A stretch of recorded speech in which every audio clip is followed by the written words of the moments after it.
So the title of this webinar is Indigenous and Religious Views on Animals and Nature. And as said, I will give a brief introduction, and then we'll have the three guests after the movie I compile of my interviews as well. And the reason why I start thinking about the role of religion and indigenous knowledge in relationship to sustainable development, of our relation with nature, is that I think that currently we are in a kind of an era, and we call the Anthropocene, that is quite damaging for our natural environment. We are focusing, in my perspective, too much on economic growth, and sometimes we even see that as a kind of religion, as a kind of spirituality, that we need to grow economically in order to achieve a better life or sustainable life. Personally, I think this is rather short-sighted. I think that without being dismissive of economic development, I think that our relationship with animals and the nature they live in is probably the most important aspect to achieve a sustainable solution, to achieve a sustainable future. So that has been crossing my mind since I've been working on issues that relate to sustainable development. And if you talk about sustainable human-animal relationship, it's very funny to see that in many of the documents, many of the discussions that exist about sustainability, about a sustainable future, that the relationship we have with nature and animals is very rarely key in these discussions.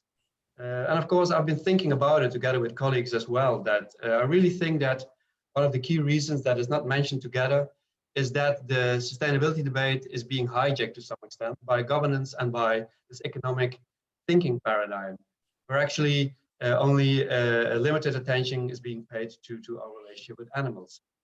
And to give you an example, if you look at one of the core issues of the sustainability, climate change, and if you look at the many documents that exist on climate change, animals are mentioned only in two forms. One, as an economic commodity, that is kind of we use animals, we slaughter them, we trade their meat. So that's being mentioned in some of the reports as an economic commodity. And of course, as one of the causes of greenhouse gas emissions, and then mainly methane. Nothing is mentioned about the own right of animals to exist, their well-being, their welfare. So that's for me very, very strange. And it's also, I think, very, very short-sighted. Because if you look at our relationship with animals, they are not that sustainable. And they are not only not sustainable for the animals, but also, by the end of the day, they are not sustainable for ourselves, if you want to take that anthropocentric point of view. Because we see, for example, an accelerating rate of extinction of species, 100, 1,000 times the natural rate. And by doing so, by humans being the key cause of this extinction, it also backlashes to us ourselves, because loss of species will be, a lot of ecosystem service can lead to more zoonoses. Likewise, trade in animals and animal products is something I would consider not sustainable, with a lot of negative impacts for not only animals, but also for human societies. I don't need to tell you that putting lots of animals in little cages in our bio-industry is also something that's not sustainable at all. And lastly, maybe a little bit closer to home, is the overbreeding of pets, because we like certain characteristics in them. Short noses, big ears is certainly not something that's healthy or sustainable for those animals. What's also, I think, very important to realize is that by having this interaction with animals, causing a lot of ecosystem disturbances and causing also zoonoses to occur, that's something we see increasingly over the years. And these are just a few examples, and most of you are familiar with these, that are emerging over the last several decades. You see a few familiar ones like West Nile, Ebola. There are several that you may not know. In any case, over 70% of new and emerging pathogens in humans have been passed from animals. And of course, with the current corona pandemic, I don't need to tell you how important and how short-sighted it is to keep all these unsustainable symptoms in our relationships with animals. And these cartoons are also probably very familiar to you. This is typically a cartoon where you see that we are now obviously very worried about the corona pandemic. But one of the main global issues that's looking in our back, which is coming upon to us in the next few decades is climate change. And that's something that we are still need to consider as well. And that's all very much in line with how we relate to our natural environment. And even the next cartoon, where we see that there is also, following the climate change issue, the biodiversity collapse issue, which personally I think is far more important and will be even more damaging for ecosystems, for the earth, for human society, is the collapse of biodiversity, which I already mentioned. We are depleting biodiversity in a very rapid rate. So all these were concerns for me to think about how we should relate to animals. And maybe many of you know this phrase of Frans de Waal, saying that, well, next to the fact that we don't want to destroy the environment, we need to respect animals. It's also very important to realize that we may look more than we think on animals. And although some people say, well, no, we are separate species, and that's also part of the discussion I had with these many indigenous and religious leaders, I think we are very much alike other animals as well. And I really like this quote by Frans de Waal, saying that we may not want to say that we put too many of our emotions onto animals, but maybe we do it too little. We realize maybe too little that we look like animals quite a lot. So all this for me, working on our relationship with animals and nature as a key element in sustainability debate over several years. Then I was very happy that more than a year from now, suddenly the opportunity arose to apply for a fellowship within the ethics of the Anthropocene program of the Vrije Universiteit in Amsterdam. And it was all about relationship with animals, with nature, a project coordinated by the Institute of Environmental Studies and the Faculty of Theology and Religion, all about how these very important aspects of our life, spirituality, religion, beliefs, worldviews, relate to our relationship with animals. And of course, this is not something new. If you look to holy text in the Bible, in the Quran, you see already that in these texts there is a kind of a clear relationship, a clear connotation with our relationship with the natural environment and with animals. And also many of the indigenous native tribes and cultures, they are very closely connected to the natural environment that they live in. And here you see two examples of Buddhist monks and Aboriginal elderly also giving a kind of a clear view how we relate it and how important nature is for our societies as well. So with that in the back of my head, I was thinking, because I'm not, of course, aware of what all major religions and what all indigenous cultures and points of view are, I was happy to have a kind of a journey around the world to ask people about it. And when I was planning to do that by visiting one or two of these people in real life, then the corona pandemic hit us. So now we're talking about a little more than a year ago, which was a bad thing, of course, for many, many reasons that are all obvious to us, but also for my project. But by the end of the day, it turned out to be a good thing, because first of all, I would have used CO2 emissions by taking a plane or by having other forms of transport to visit these people. And by doing it online, I was also able to distract these words of wisdom from far more people than I anticipated. So I was very, very pleased and very happy to be able to talk to these 12 people from different parts of the world, from different religious and indigenous backgrounds, and ask them about, what do you think our role in society should be? What do you think is a key cause of the current corona crisis? What do you think our relationship with animals and nature should be? What lessons can be given to our children and our grandchildren? How should we take care of our natural environment? So I talked through Zoom to all of these people, and in a minute or so, I will show you this journey. You may have seen it, it's also online, the YouTube short movie, but I think it's a very proper introduction also for three of these people that will join us later on, and Bob already joined us in a further discussion of these issues. So I'm very, very happy to talk to these people, to distract these words of wisdom from these key representatives of their religions and indigenous knowledge. And of course, we talked about changing perspectives on animals and nature, trying to see what is the key difference between humans being dominant or being part of the environment, humans being so-called stewards of the natural environment, or being an integral connected part to everything that lives. And that is quite challenging, I think, and you will see from the movie that different people think about that differently. Personally, talking about my own perspective on a tradition to a more sustainable society, so a sustainable human-animal relationship society, for me, I think we really need to have a paradigm shift. And we really need to move away from this economic thinking. It's not the economy. It's important, it's relevant, obviously, but it's more than that. It's maybe not even our health, but personally, I think respect for animals and nature is the key for our sustainable future. And also with that, I started my short introduction. That led me to meet these key people, which we'll also meet in the plenary later on. So these are the three people that will join us. And as you have seen, Yashanin already joined us today, and maybe Ruth has also already joined us.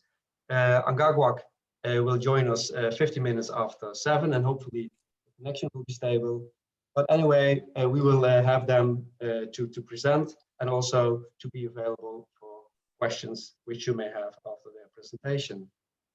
But before we go to them, I really would like to show you the movie I've made on my journey, virtual journey around the world.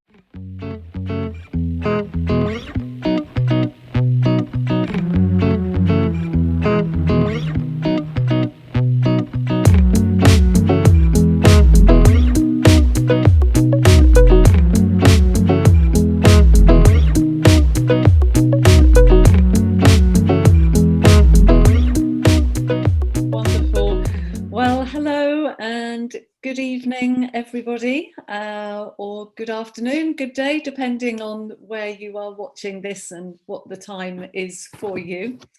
So my name is Ruth, and it's really good to be with you and to be joining in with you on this conversation that is just so important and so much needed for our world today. You may have guessed, just to introduce myself a bit, that I'm speaking to you from England, from the United Kingdom. I live down in the south, not too far from the sea, and I live here with my family.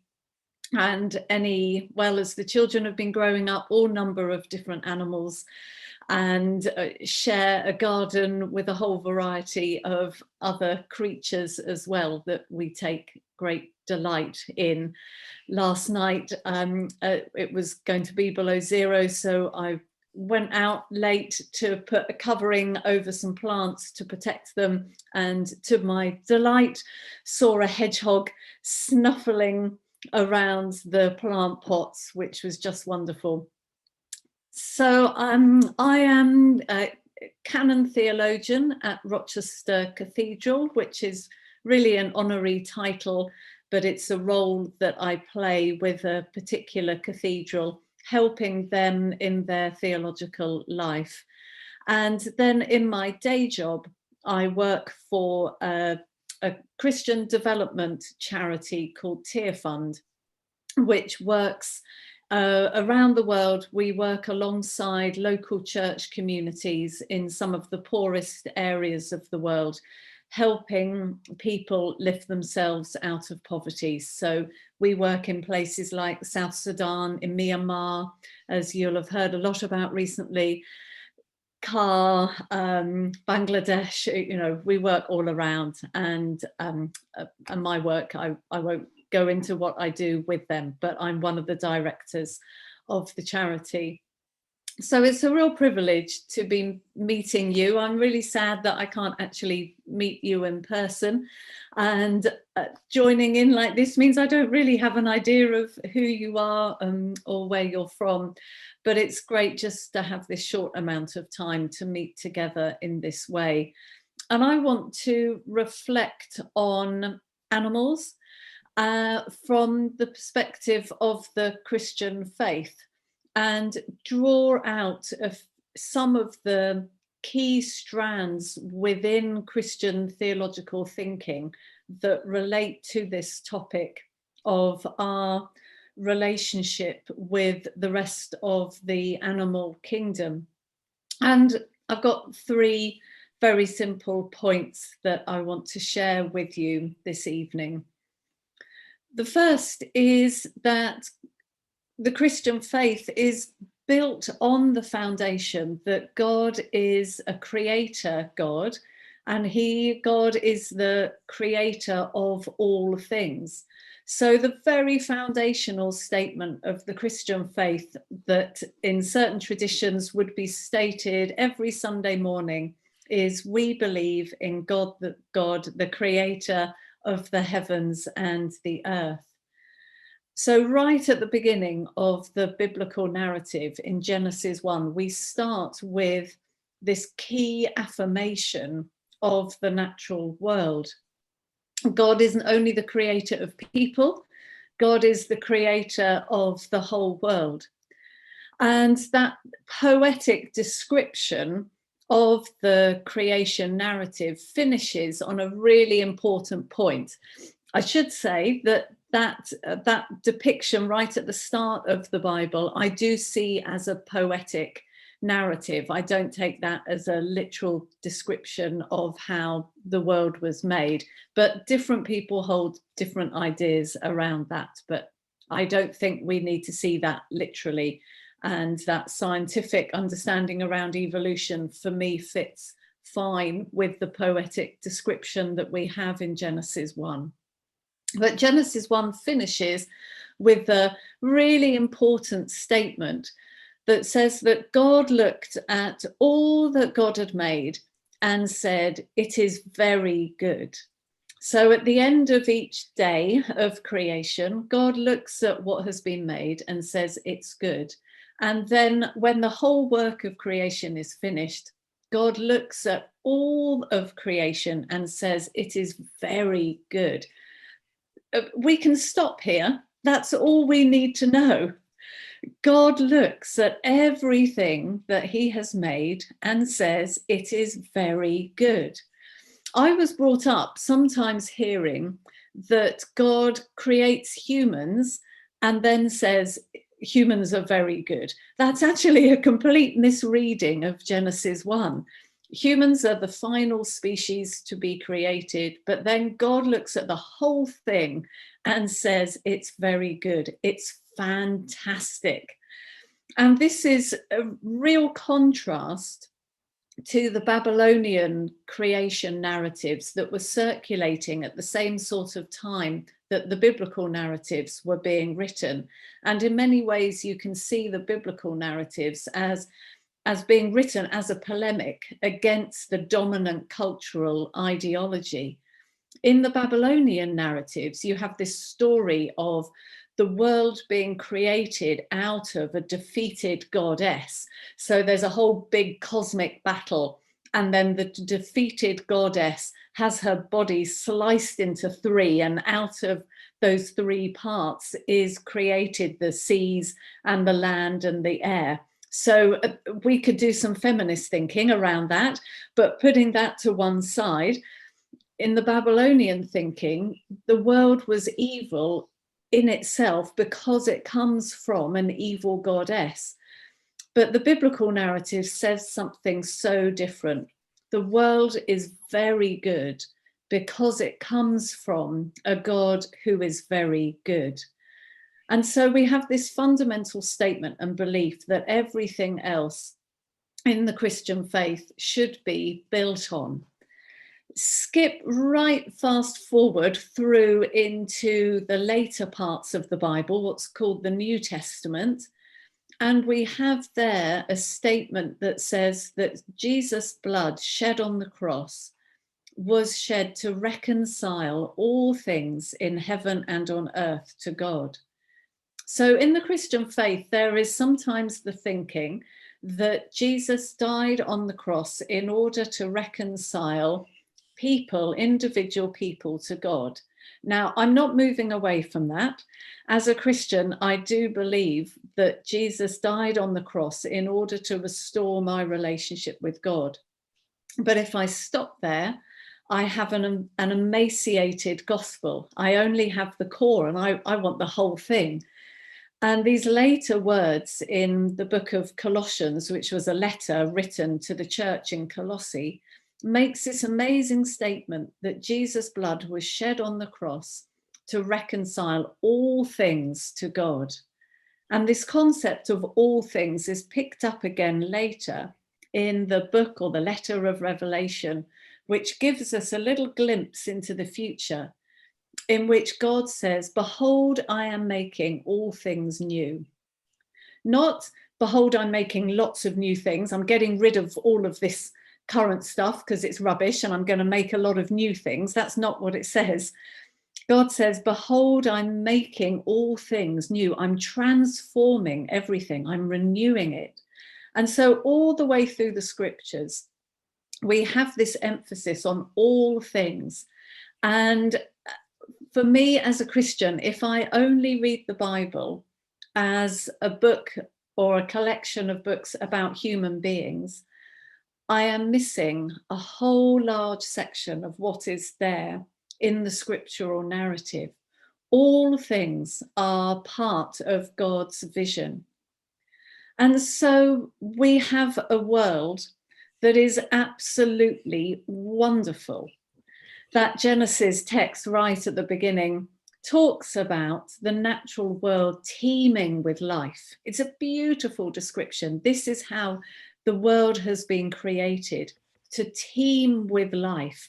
I don't know if you've ever had the privilege of seeing a huge shoal of fish, or walking through a wildflower meadow and seeing a huge throng, I can't think what the word is, of butterflies, or watching, sometimes I can see a starling, what we call in English a murmuration, where you get thousands of starlings, a particular black bird, that are all together making amazing patterns in the sky.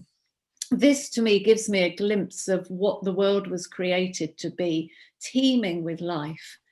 And the sadness, of course, is that most of us have not experienced what teeming with life looks like, because that has now gone. My parents, when they moved into the house that they've lived in for nearly 50 years, it had fields behind them, and they had clouds, that's the right word, clouds of butterflies, and they remember as small kids, my brother and sister, running through the fields with the clouds of butterflies. Now the area behind their house has been built on, and it's something if you see one butterfly in their garden. We don't really know what a world teeming with life looks like anymore, and we are the poorer for that. But the Bible affirms that this world is wonderful, and that the ideal, the vision, is a world that is full of and teeming with life. And as I said before, if we only see the Christian faith and the biblical story as dealing with human beings, then we've missed so much of what the Bible talks about.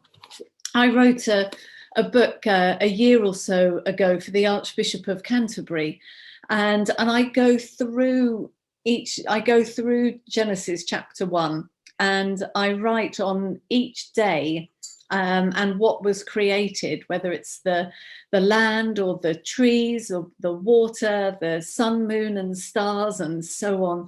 And then I look through the Bible at where else we see those things in the Bible. And it just brought back to me how full of the natural world, the wider natural world, is the Bible. And we miss that when we only look at it through human-centered lenses.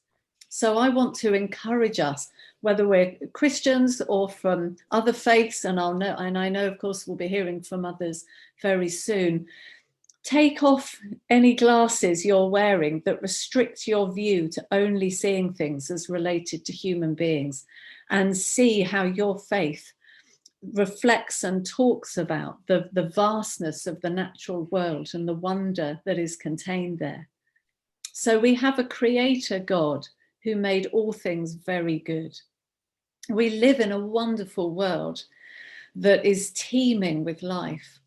And then the scriptures talk about our place in relation to the wider natural world. And there are two themes that come through here. The one is the description of people as having been made in the image of God.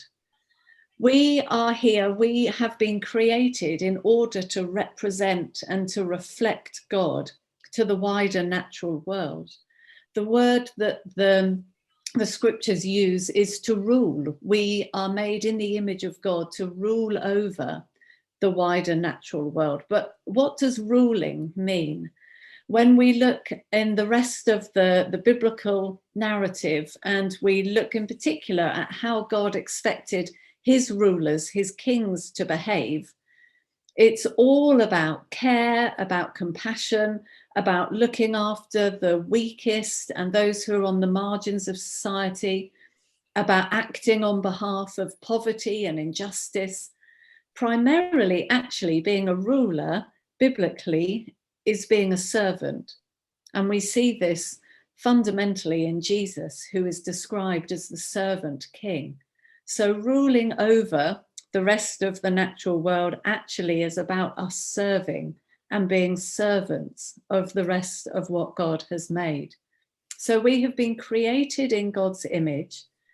And in one sense, that sets us apart from the rest of what God has made. But there are other passages within the scriptures that place us very clearly, not in a hierarchical way, but simply as another part of what God has made. So there are wonderful psalms that talk about all of creation singing, worshipping the creator God. And the psalms go through all different, a whole range of wonderful descriptions of different creatures and aspects, thunder and the seas and the eagle and who knows what. And humans are a part of that. We are simply a part of the community of creation. And as such, we take our part within the choir that is there to worship God. We're not depicted as the conductor standing up front. We just take our part within that choir of creation that sings praises. So our role as human beings, yes, in one sense, we're set apart as made in God's image, but in another sense, we are simply a part of the community of creation. And so all of this means that it matters how we look after our fellow creatures. Proverbs 12, verse 20 says that the righteous person cares for their animal. Actually, that's a very bland translation. The literal meaning of that is the righteous person knows the soul of their animal. If you ever thought that animals didn't have souls, well, this proverb verse might tell you something different. The righteous person knows the soul of their animal. It talks about deep connection there. And that's what I want to leave us with that understanding that we are deeply connected with and interconnected with the wider natural world. And as human beings, we are part of creation. We are animals alongside other creatures. And yes, we are here to take care of and to look after in some respects, though I also think the concept of wilderness is very important. But as we take care of the wider natural world, so we do so with humility and love and deep respect. And I will stop there, Pim.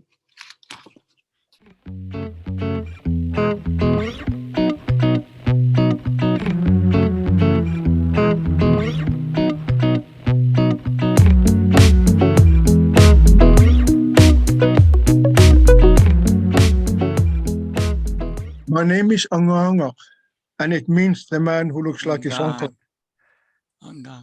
I was named after my father's older brother. His name is Koyagi.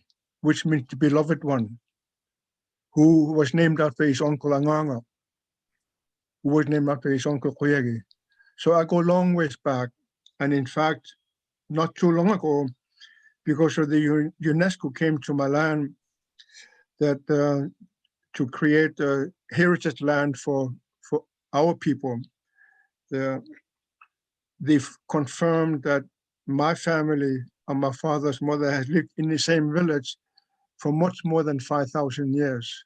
So I am pretty old, but because I use L'Oreal, I look pretty young. So now you know. So I am from Greenland. It is the biggest island on Earth, and sea is really, really big. And it's so interesting that we live the tiniest of animals on Earth are the flying ones, like the mosquitoes. And the biggest eagle of the northern hemisphere lives in Greenland. Her name is Nattoalik, the sea eagle. That's about 3 meters from wingspan to the other. And then we live with the whales. And the biggest animal on Earth, the Tunnulik is her name. In English, you call her blue whale. She lives there.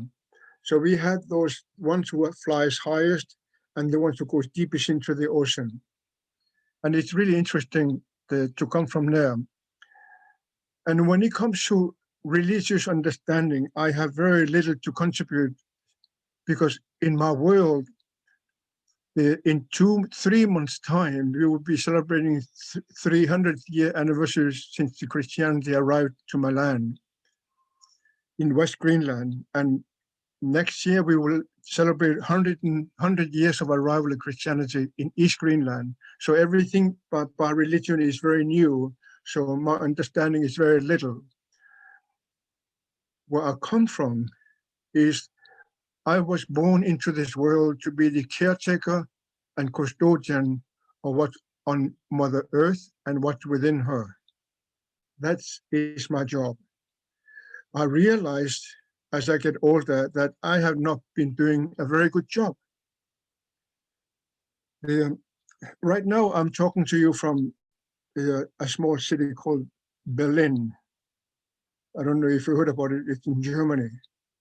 But I was just in a meeting in Ottawa and in Canada.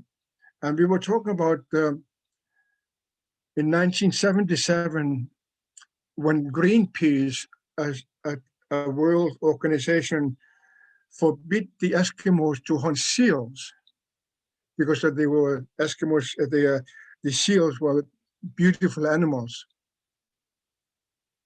They didn't understand the impact it will have on the ecology and environment.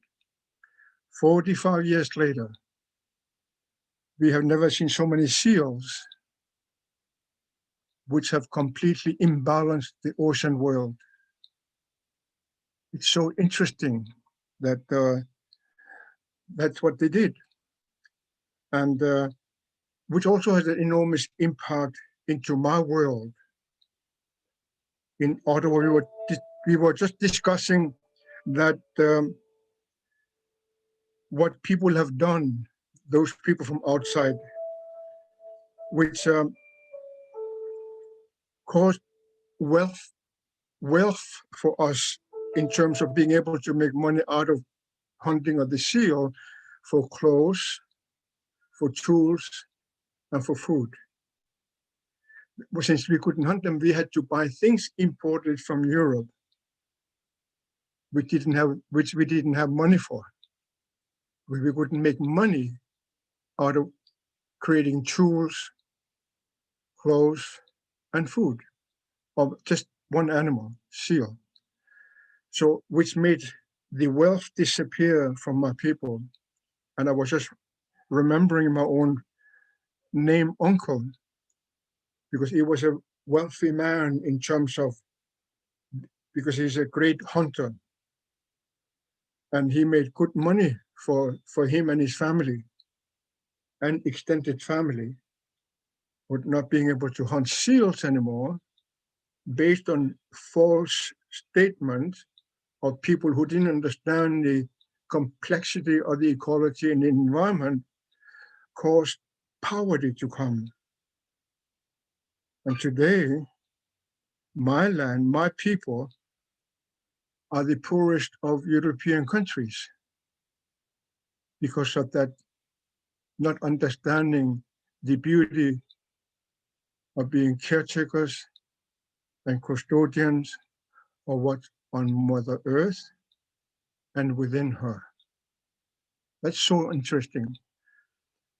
And then, of course, right now, this is the April, the new animals are coming now.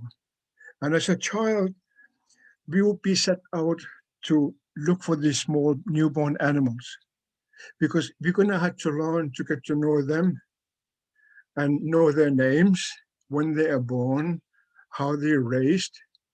So we will go out on the land, and it is a big land, to watch those small animals being born, both the crawling ones, the swimming ones, the walking ones, and the flying ones. We will literally be sent out to look for these animals. And it is so incredibly beautiful to watch them. And we learn from the beginning whom we can take, whom we must not take, when we can take that animal and when we should not. So that balance was kept.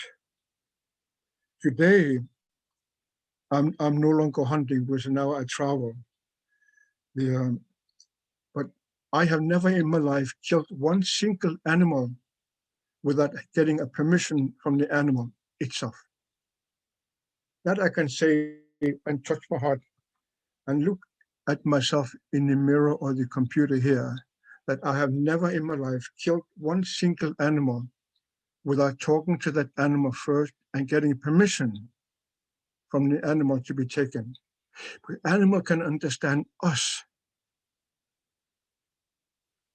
In the Western world, you probably don't understand that the animals can literally understand you when you address them. And when you get permission, then you take. And then animals amongst themselves give permission which one of them would be taken, because they were born for us. And we were supposed to be keeping and maintaining the structure of the world in which we live as a custodian and caretaker. So that's how it was until the destruction happened just 45 years ago. And today,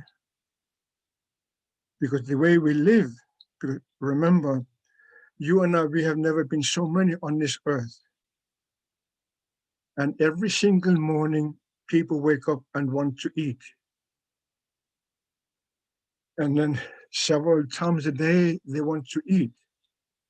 And for that, most of the food comes from the animal world. So thus, with so many of us feeding on the animal species, we have depleted the balance. We are coming to complete imbalance in the world we live in terms of the animal world. We can see that all over. I'm a very privileged man. I have been able to travel to 73 countries to work. I've been to many more, but only 73 countries to work in. And where I travel, I look into that world because that's where I come from. I want to understand what's happening. One day I was a guest of the Russian government, and I went to Sakha Republic, and I went for dinner in the North Yakutsk region, in the very far north, and visited the largest reindeer farm on earth with 250,000 approximately animals. It was so interesting to visit it. We never farmed the animals at home, but there they farmed 250,000 animals. And it was so interesting to watch the small children sleeping on the stomach of the reindeer. For us, the family of the reindeer is called caribou, tutu in my language. It's a wild animal, which is really interesting. We can never get close to her, but when you talk to her, she listens. And when there's a herd there,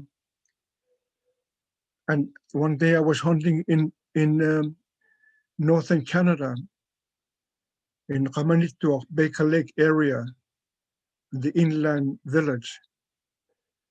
I ran over the hill, and there were about 10,000 animals, caribou. So I'd stop my snow machine, walk down, and sat down on earth, on snow, just to feel the energy of approximately 10,000 caribou. And I talked to them, I asked for permission, and they talk amongst themselves, and everybody started to move away. Hundreds of them. One caribou gave her life so I could feed my family. One of hundreds, literally. And the same thing goes with the seabirds. Right now, they're arriving back home, the geese. And again, and that's before the ice melts on the lakes. So they land on the ice. Many of them will lose their balance and break their necks. You don't have to hunt them, you just pick them up. Or you say, thank you for that life which gave up so I can eat. And again, there will be that end moment where you can sit there with 10,000 snow geese and feel the energy and the sound when they talk together. It becomes evidently clear how important the humans are, the animal world, the plant world, the mineral world, and all the elements you and I will live with, which we're losing balance of at the end of the day. Why do we do that? Why don't we enjoy the beauty of the creation granted us? Why did we stop talking to the animals? The animal world have changed so much that in the Western world, most of the animals are cats and dogs, breeded to satisfy the owners, not in the natural breeding capacity. And now in the big cities, I just came from Ottawa. My old son and I, we were driving and we met a coyote. Beautiful, beautiful, beautiful animal. She slept on the side of the road. 4 times we met her. We stopped and talked to her. And then she slept on the side of the highway in the park. Then another day we met the wolf. Beautiful, powerful animal. And then now, just before I left Ottawa, I don't know, 50 eagles arrived at the same time. And it's so incredibly powerful to be able to be in the presence of the flying ones who goes highest to the sky, big sky.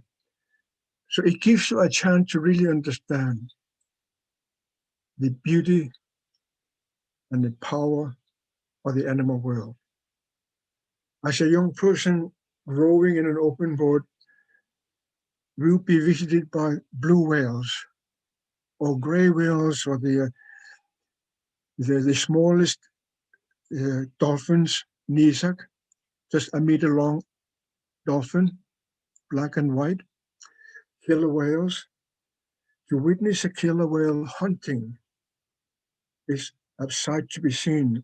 To row next to a polar bear and watching her swim, it's a gift in itself. I wouldn't want me to meet her on the land because she's faster than I am. I'm a pretty good runner, but I cannot outrun a polar bear. So to meet her swimming in the ocean. And just watching her, being in her presence, in her energy, is a gift. It makes you realize how tiny you and I we are compared to this incredible creation we call Earth, Mother Earth. And you and I, we are supposed to be caretakers and custodian on what's Mother Earth and within her. There, you and I, everywhere on Earth, we have failed. Why did we fail? Did we not listen to 9 big religions amongst us? Did we not listen to the shamanic traditions, spiritual traditions of the world? Where they all tell us how we should be to each other? But we didn't do it. This is the part which makes me so happy that Pim, that you organized this gathering to understand what is a relationship, religious or spiritual relationship, us being humans and the world, physical world we live in. How do we recreate that balance which you and I, we need all over the earth? So that's what I wanted to tell you.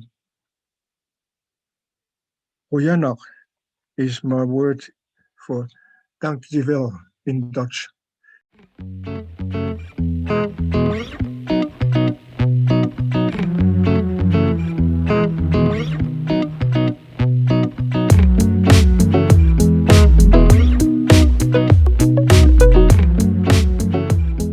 Before I start, I just want to applaud both Ruth and Algonquin.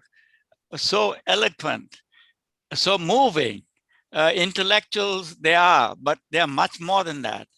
They are moving spirits. And for me, who is of the same, well, I'm older than Ruth, but probably closer to Algonquin, that to have this experience, as you have mentioned, both of you, it's such a privilege. And that Pim is the instrument.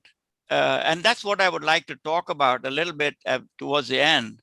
Saying we are identifying so powerfully what we need and what are the tools that we have, what's the method that that's what we need to explore. And perhaps we can do that in the few minutes or time you give us at the end.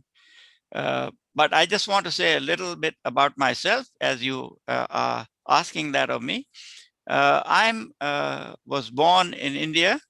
I'm probably the last person or one of the few who was born in an India that in my part of the world that was not, that was still a kingdom under the British.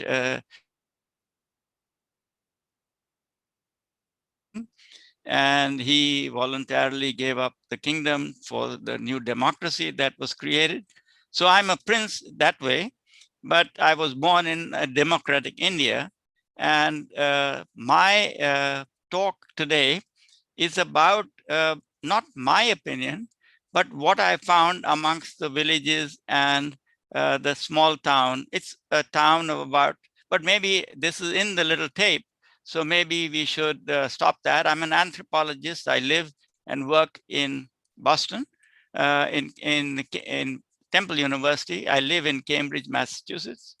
And I just want to say what a pleasure it's been. It's really moving to be with you. And I hope we'll hear from others as well. And bear with my video for what it is.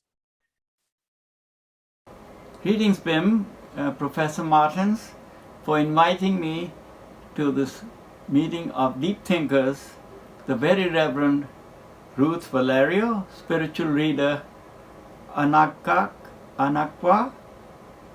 Greetings, friends who are immersed in our concern and study of the place of animal life in our post-Anthropocene world. Well, I'm known as a Rajput Hindu prince. I'm also known as a visual anthropologist for much of my years. I'm here to share with you what I have learned about the beliefs and practices of persons of my town of Drangadra and the villages of the region called Jhalawad in western India in the state of Gujarat. The population of Drangadra is approximately 100,000 people, people of the Hindu, Jain, Buddhist, Parsi, Sikh, Muslim and Christian faith all live in the town and villages. The majority are Hindu. Persons of all faith express compassion and place for animal life. However, their prescriptions and practices vary between faiths and between individuals of those faiths. There is a general tolerance that prevails. There is criticism. It is a place of quiet debate, long-standing for many centuries, and is part and parcel of the social fabric and of communication and coexistence. Today I present to you some examples of the practices of members of these faiths who live in the same place, environment and ecology. They are demonstrations of the ideas by which they practice animal compassion. Amongst Hindus and others of the Indic faiths, there is a practice called Kadiyaru. Kadiyaru is a simple act where a person in the morning, before eating the first meal of the day, takes a handful of rice or dough and sprinkles it over where they see ants.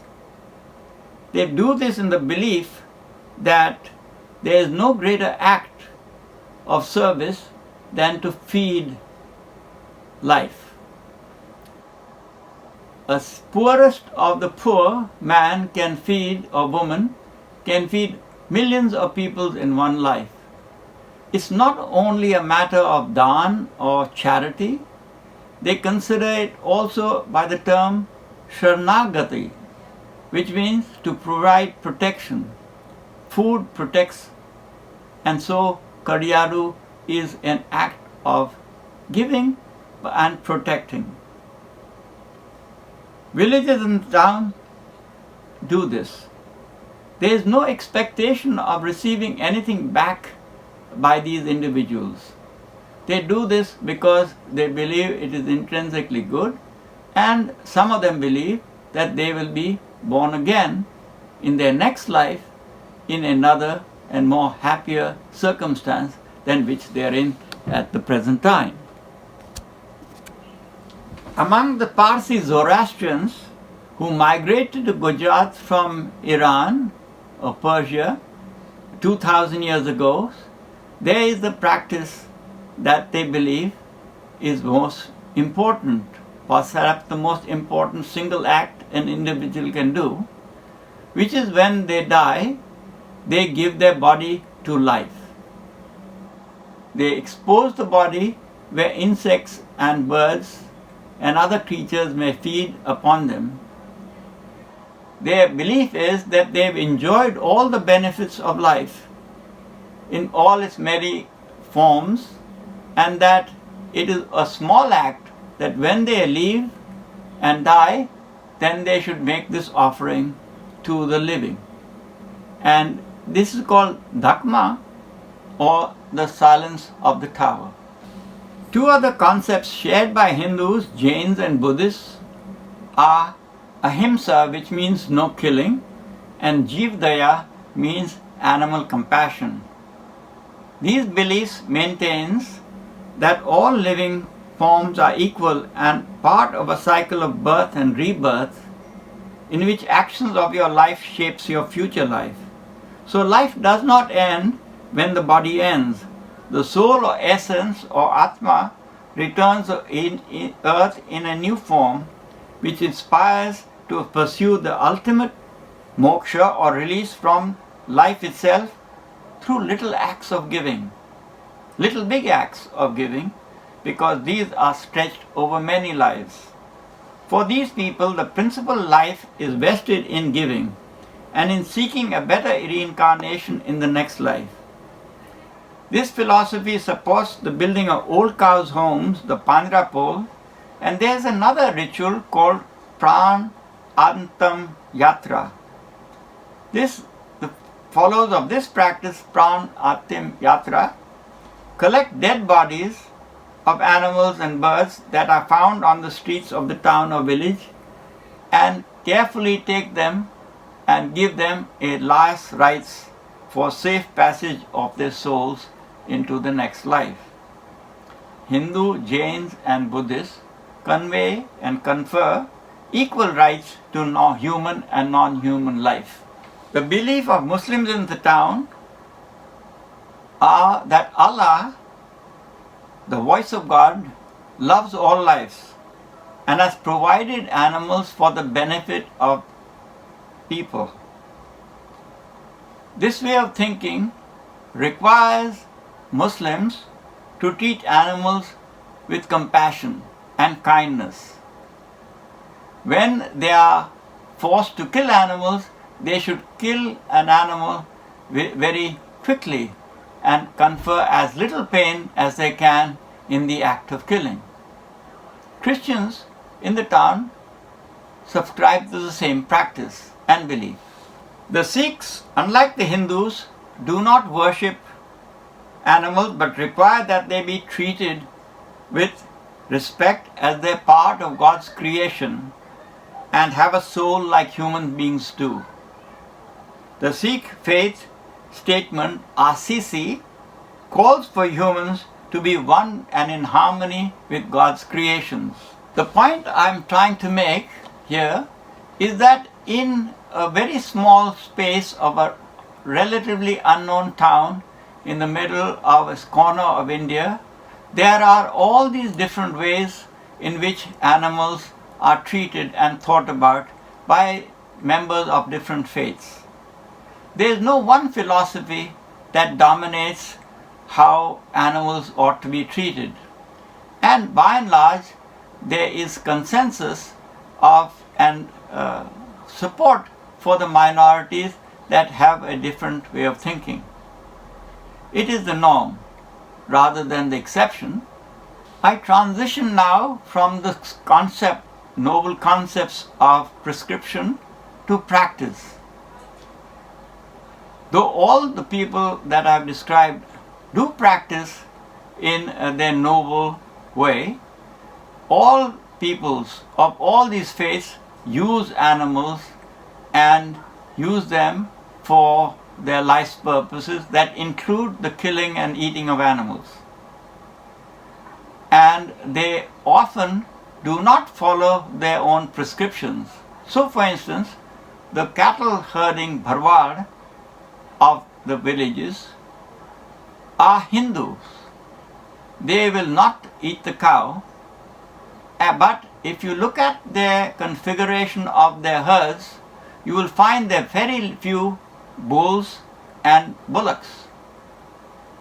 In this new agrarian economy, which has been mechanized and the use of tractors, the place of the bullock and the buffalo has been reduced, and so you don't see them, and so these animals are gently or quietly either put to slaughter by people who consume them, or they are quietly starved to death through the process of giving them less nutrition, less mother's milk, even from the time they're born.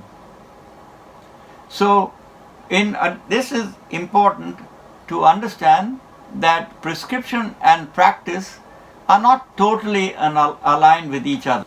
That said, there are still norms amongst these people about the right way of killing and the not right way of killing. So for instance, hunters will never hunt or kill a doe, a female deer. They will also not hunt in certain seasons, and they will not hunt the young. And in doing so, they understand that they are obliged to only kill a certain number of animals at a certain period of time, and that too for a particular purpose.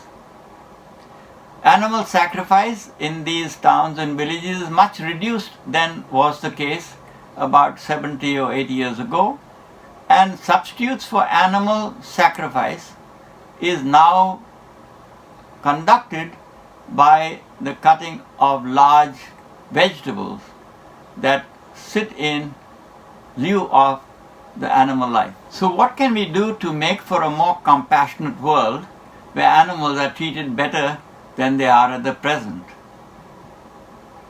Clearly, evidence shows that valued animals are treated well and protected.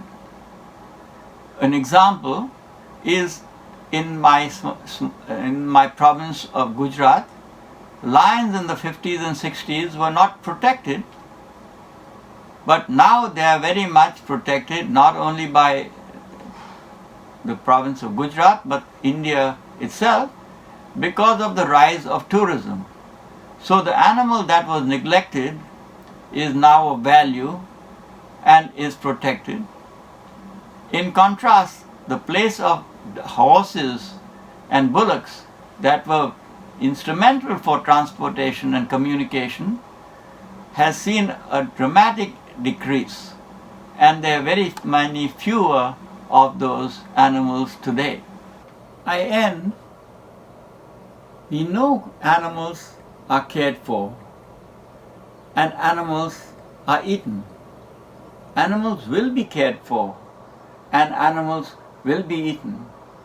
We need to work towards a new consensus for the making of a new practice. We need to design new methods and make new alliances whereby we can make for new partnerships with new voices to make for a happier and more equal place for our main partners on the planet, animals with whom we live and have lived from the time we have come. Thank you for your thoughts, which have been most rewarding experience for me today.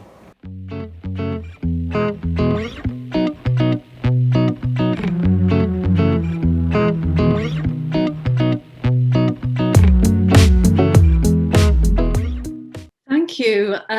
Well, I hope that what I said earlier kind of begins to answer that. I don't believe that animals have just been put here for our use, and I think our relationship with them is much more interrelated, interconnected than that. And I think your friend's comment really reflects a misunderstanding within the Christian faith that has been prevalent, which is what I have tried to speak against earlier, that sees us as very separated out. There is a view within Christianity that humans are the pinnacle of creation and everything else has just been created for our use. Whereas what I've tried to look at actually is reversing that we are the final species created with the express purpose of looking after everything else. So I would suggest that your friend hasn't read her or his Bible properly, and that actually that sort of view doesn't come from the Christian faith. That comes from Western Enlightenment thinking, rooted in some of the fathers of the Enlightenment, such as Bacon, ironically named, who taught very much that animals really are just machines there for us to use, and that they don't have any thinking or, don't have any feeling, any sentience, as we've heard from the others. So I think that doesn't come from Christianity, that comes from Enlightenment thinking.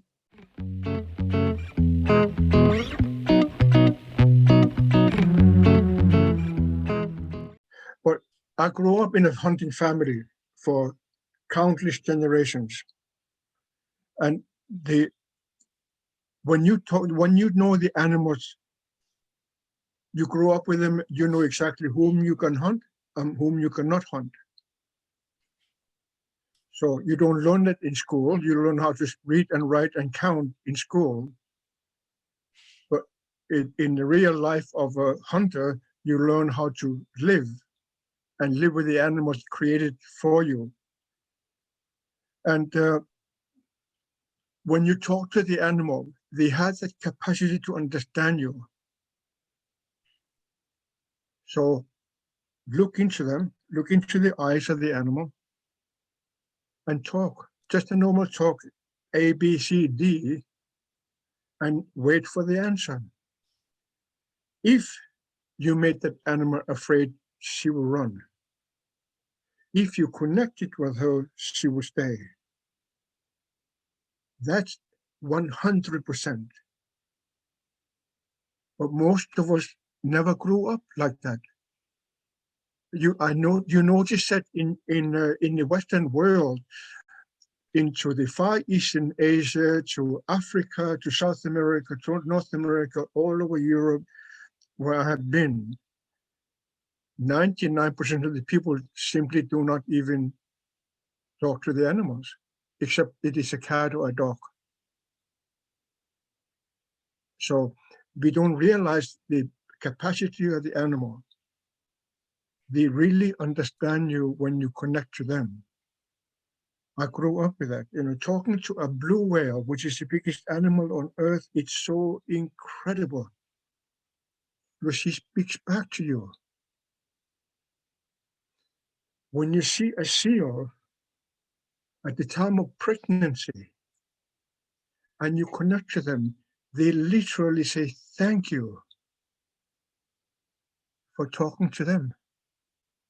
When you see a dolphin, in the month of May, the dolphins will return home. The smallest dolphin, 1 meter long, Nisak is her name. When you knock on the boat, they are the most curious animal. They all come to the side of the boat, and you talk to them. It is so interesting to watch them. When you ask him, is anyone ready to be taken? They will begin to talk to each other. Literally, physically. I grew up watching them. They talk to each other and then everybody disappears, except for one. That's the power of being able to talk to the animals, to get to know, who are you? Are you made for me to be able to survive and feed my family? Or should I take you or not take you? Do you accept me or not accept me? Those animals do understand. I don't know if you have heard about something called YouTube. That somebody made me aware of YouTube, where the most famous animal of Europe, a cow, becoming happy, not being sent to a slaughtery. And it is so beautiful to see that animal dancing, knowing that she will not be killed today. That's the beauty of the animal world. The power of that. You and I, we have so much to learn from that animal world. We forget that they're our teachers. Yes, because we cannot grow things. When I was a child, people would say that if you eat plants, your ears will grow like Arctic hare with the long ears. So I never ate vegetables. But then I realized I ate the best vegetables of the world, which is the sea plant, ocean plant, which is the healthiest vegetables you can ever eat. So I don't have long ears like Arctic hare because I didn't eat vegetables. But now when I am in the big city, and then tomorrow I'm going to see my other children in Denmark, then I will have to eat vegetables, and I will be scared when I look into the mirror if my ears are grown long, because that's what I believe. So animals are intelligent. The intelligence is undeniable when you live with them. It's amazing. They are the gift from the Great One for us to have and for us to enjoy, but we have to respect them. That's the part you and I in the world we have lost.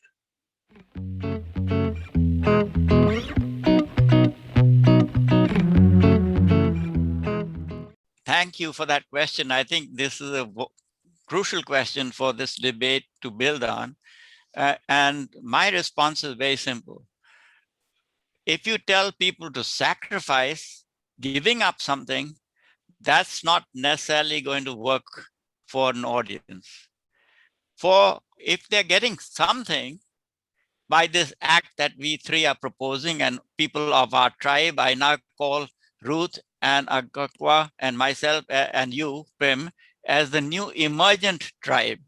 And emergent in the following way, that we are harnessing the skills that we have as a scientist, a social scientist, a religious leader, and a spiritual leader. This is the new way, a new way of thinking and being that's going to be crucial. So I think one of the crucial ways in which you can go forward is identifying, in the way we just began, a movement that is advocating benefit. So the benefit should be known, and that is what you should be selling in terms of an advertising campaign. You don't tell people you give up, you're not a naughty man, or you're naughty boy, you irreverent person, you are shaming. That will not work unless you, I don't think that will work. No people come to religious beliefs or spiritual beliefs. They come to them because they embrace them. There's something majestic in what Ruth speaks about the nature of the Great One, the great Christ, as something that we might come to hate if you say he is a dictator. He is not a dictator. He is the first servant, as she put forward.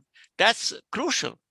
The emergence of kingship, whether it is in Europe or anywhere, is somebody who's elected to serve, who is not party to a particular way of being or thinking, not a constituency, not a business person who has profit, or he's not a proselytizer who's proselytizing his idea, but he must be somebody who's an umbrella.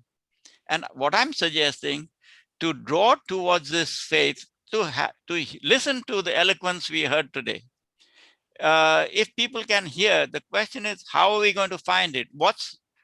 Do we have the bullhorn, the TV screen? How are we going to find the mechanism? And I think this is where we'll be able to build a tribe.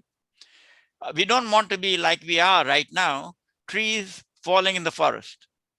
Yes, 3 of us or 10 of us here are listening to us, but what we say is not enduring because it falls, nobody sees it. We are invisible. We are very valued, but we are invisible. So that's my plea to all the persons, and indeed the person asking the question, that if you think what we have said, or any of us have said, is meaningful, how can you actually activate it? Not simply by your own personal practice. That's wonderful if you can do that for yourself, an act of giving, doing something that's less cruel. But how can you become a spokesperson for the very thing that you believe needs utterance, needs presence? So on that, I think I've said more than I should.